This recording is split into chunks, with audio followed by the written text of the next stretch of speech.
welcome back to the maths class. Today we will do 5.2 exercise. ठीक है, the first question is fill in the blanks in the following table given that a is the first term, d is the common difference and an is the nth term of ap. Means a जो है ये सारी terms दी हुई है, ये first term है, d क्या है इसमें से कॉमन डिफरेंस ये वाला है जो गिवन है, n होगा उसकी एन टर्म, कौन सी टर्म है, ए एन होगा उसकी उस टर्म की एंथ टर्म की वैल्यू. ठीक है, हम फर्स्ट क्वेश्चन करते हैं. इसमें हमें ए गिवन है, डी गिवन है, एन भी गिवन है. हमने ए एन की वैल्यू निकालनी है. मीन्स ए 8 की वैल्यू निकालनी है. एन 8 है ना, मीन्स ए 8 की वैल्यू निकालनी है. देखो कैसे निकालनी है. ए हमें 7 गिवन था, डी हमें 3 गिवन था, 9 हमें एन हमें 8 गिवन था. सो ए एन का फॉर्मूला क्या होता है, A plus N minus 1 into D. मैंने बताया था ना आपको इंट्रोडक्शन में. So A plus N minus 1 into D. A N means A 8 is equal to A की वैल्यू क्या थी 7 लिख दिया, एन की वैल्यू क्या थी 8 लिख दिया, -1 डी की वैल्यू हमारे पास क्या थी 3, हमने 3 लिख दिया. इसको सॉल्व किया, 8 -1 7 मल्टीप्लाई बाई 3 21. ये 7 एज इट इज़, इनको ऐड करने से क्या आंसर आ गया 28. मीन्स ए एन की वैल्यू हमारे पास क्या आ गई 28. नाउ सेकेंड पार्ट में ए की वैल्यू हमारे पास 18 है, डी हमने फाइंड करना है. ठीक है, एन की वैल्यू हमारे पास 10 है और ए एन की वैल्यू भी हमें गिवन है 0. फॉर्मूला वही लगाएंगे, उसको अरेंज कर लेंगे और डी की वैल्यू आ जाएगी. ठीक है, ए हमें कितना गिवन है -18, एन हमें कितना गिवन है 10, ए एन कितना गिवन है 0. सो ए एन की वैल्यू हमारे पास क्या आ जाएगी, A plus N minus 1 into D. A 18 as it is, N -1 means 10 -1. D कितना है हमारे पास, हमने फाइंड करना है, डी एज इट इज़ रहने देंगे. ठीक है, यहाँ पे हमने डी फाइंड करना है. यहाँ पे ए एन की वैल्यू हमें पता थी क्या है 0, हमने 0 लिख दिया, बाकी सारी टर्म्स लिख दी. 10 -1 9 डी आ जाएगा. 18 टर्म उधर जाके क्या बन जाएगी +18. सो डी की वैल्यू क्या आ जाएगी हमारे पास 2. 18 डिवाइडेड बाई 9 2. डी की वैल्यू क्या आ गई 2. अब डी हमारे पास क्या है -3. क्वेश्चन नंबर 3 में ए एन की वैल्यू हमें गिवन है 18, ए एन की वैल्यू गिवन है -5. हमने क्या निकालना है, ए निकालना है. ए एन का फॉर्मूला लगा लेंगे. ए एन की वैल्यू पुट कर दी हमने, डी की वैल्यू पुट कर दी, एन की वैल्यू पुट कर दी, ए हमें पता करना है, यहाँ पे हमने ए फाइंड करना है. ठीक, तो क्या किया हमने, वैल्यूज़ पुट करके उसको अरेंज किया. अरेंज करने से हमारे पास ए की वैल्यू कितनी आ गई 46. Clear. Now question number 2. Choose the correct choice in the following and justify. 30th term of AP हमें गिवन है. इस ऑप्शन गिवन है ए बी सी डी. हमने बताना है बीच में कौन सा ऑप्शन ठीक है. देखो ये हमारे पास एपी है, जो फर्स्ट टर्म होती है वो क्या होती है ए. हमने लिख दिया ए कितना है 10. डी की वैल्यू क्या होगी 7 -10, 7 -10 -3. डी -3 आ गया. हमने ए 30 की वैल्यू निकालनी है, 30th टर्म निकालनी है, मीन्स ए 30 की वैल्यू निकालनी है. A plus 30 -1 into D means A plus 29 D. ए की वैल्यू हमने पुट कर दी, डी की वैल्यू हमने पुट कर दी, तो हमारे पास ए 30 की वैल्यू क्या आ गई -77. इट मीन्स कौन सा ऑप्शन करेक्ट है, बी ऑप्शन करेक्ट है. Clear. Now second part, -3 -1/2 2. Here a is equal to -3, d is equal to -1/2 minus.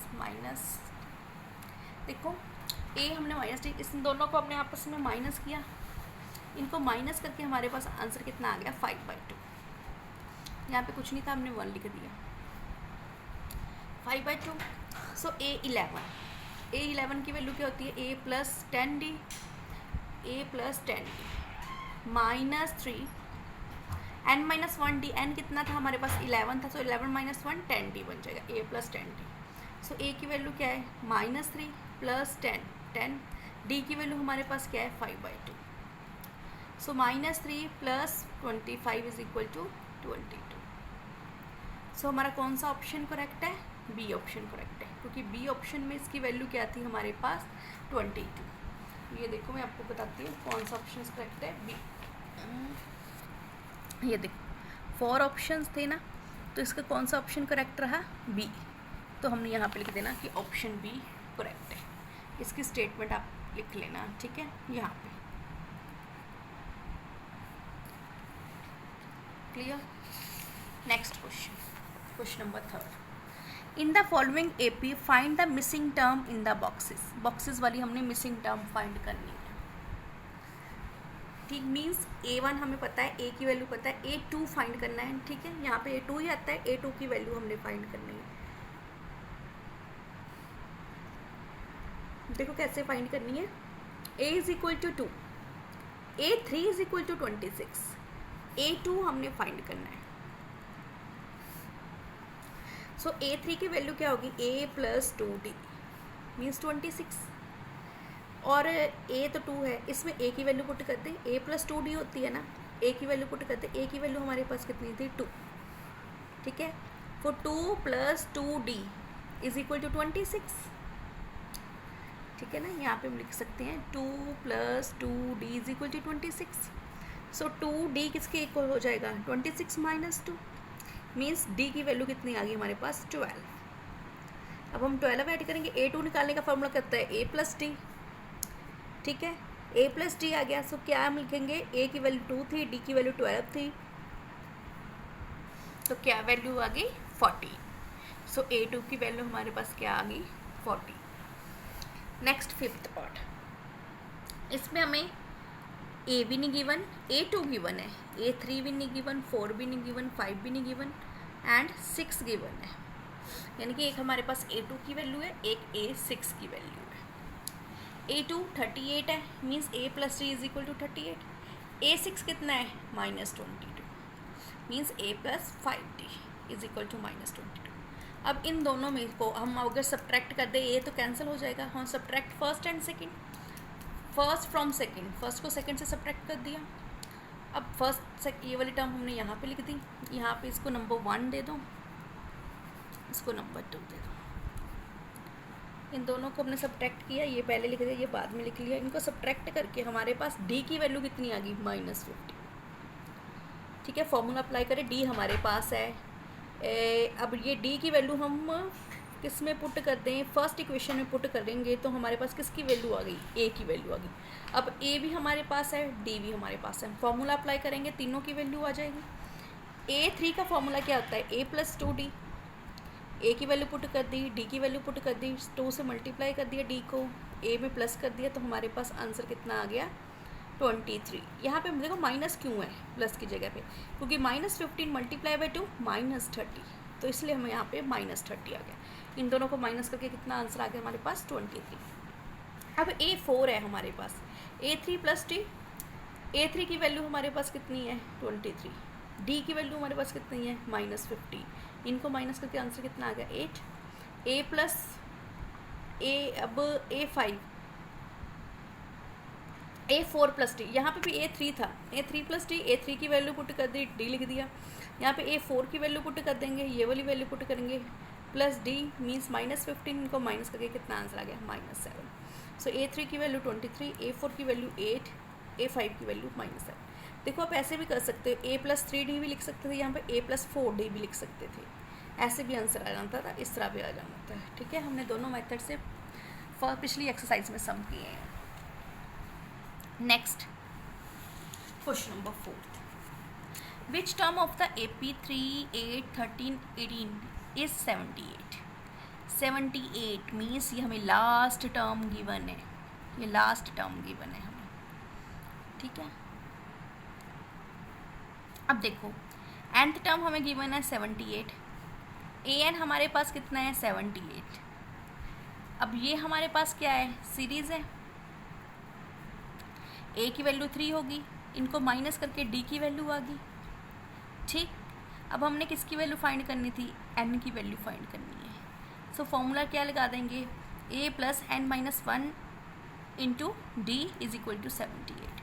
ए की वैल्यू पुट कर देंगे, डी की वैल्यू पुट कर देंगे, जो ए एन की वैल्यू है वो वाली पुट कर देंगे। हमने ये एन की वैल्यू निकालनी है। पहले 3 उधर जाके क्या हो जाएगा, -75 आ जाएगा। फिर 5 इधर आके क्या हो जाएगा, डिवाइड करने से 15 आंसर आ जाएगा। एन की वैल्यू फाइल करेंगे, एन -1 है तो -1 भी उधर चला जाएगा। 15 + 1 16, एन की वैल्यू कितनी आ जाएगी, 16। सो ए 16 किसके इक्वल हो गया, 78 के equal. Clear. Next question number 6, check whether -150 is a term of the AP 11, 8, 5 and 2। ठीक है, अब हमने इसमें भी करना है कि ये कौन सी टर्म है। सेम वे से करना है जैसे क्वेश्चन नंबर हमने 4th किया है। ए की वैल्यू आपके पास 11 आ गई, डी की वैल्यू इन दोनों को माइनस करके कितना आ गया, -3 आ गई। ए एन की वैल्यू हमें गिवन है -150। ए एन का फॉर्मूला अप्लाई किया, -150 के इक्वल था। जब इनको सॉल्व किया तो हमारे पास एन की वैल्यू कितनी आ गई, 164/3। ठीक, इतनी वैल्यू आ गई। इसको जब सॉल्व करेंगे, इसलिए जो -1 है उधर जाके +1 बन जाएगा। 161 + 1/3 + 1। इसको सॉल्व करने से क्या आंसर आ जाएगा, 164/3। इसको सॉल्व करने से क्या आंसर आ गया, 53/2। ये हमारे पास किसकी वैल्यू होगी, एन की वैल्यू। क्लियर। सो अगर हमारे पास 53/2 आ रहा है तो हम क्या कहेंगे कि which is not an integer. ये इंटीजर नहीं है क्योंकि टर्म हमेशा इंटीजर्स में होती हैं। So which is not an integer, so 1 - 150 is not a term of A P. ये ए पी की टर्म ही नहीं है। Next question number 7, find the 31st term of the A P. हमने 31st टर्म निकालनी है ए पी की। 11 term is 38 and 16 term is 73। इस टाइप के क्वेश्चंस इंपॉर्टेंट होते हैं।